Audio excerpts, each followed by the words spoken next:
और हमारे द्वार पर मांगने आए हैं।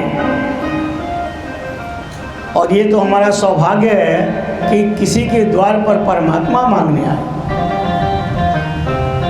परमात्मा के द्वार पर सब मांगते हैं, लेकिन परमात्मा बलि के द्वार पर मांगे और बलि ने सिर झुका दिया और कहा कि अब ये तीसरा चरण हम दोनों पति पत्नी के सिर पर रख लो, यानी हम अपना पूरा शरीर आपको समर्पण करते हैं। अब हमारे पास जो आपका है वो समस्त सृष्टि का अंश आपका ही है। अब तो मेरा ये मस्तक ही बच गया, इस पर समर्पण हम करते हैं। और भगवान ने बलि के सिर पर अपना चरण रखा और चरण रखते ही भगवान का स्वरूप छोटा हो गया।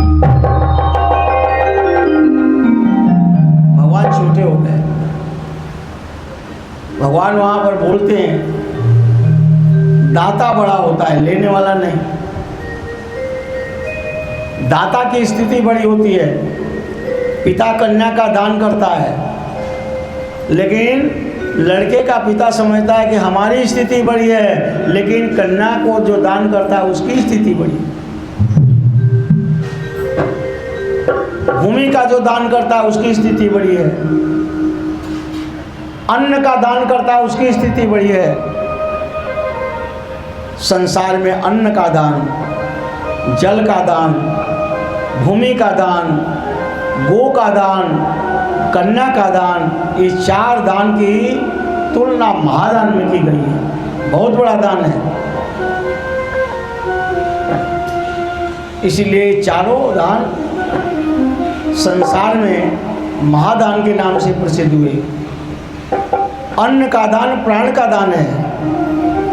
जब आप किसी को अन्न दान करते हैं तो उसकी प्राण की रक्षा करते हैं, इसलिए अन्न का दान प्राण का दान है। जल का दान मनुष्य के हृदय में अनेक नाड़ियों को तृप्त करने वाली धातु का दान है। स्वर्ण दान न करें, चांदी का न करें, हीरा का न करें, लेकिन जल और अन्न का अवश्य करें।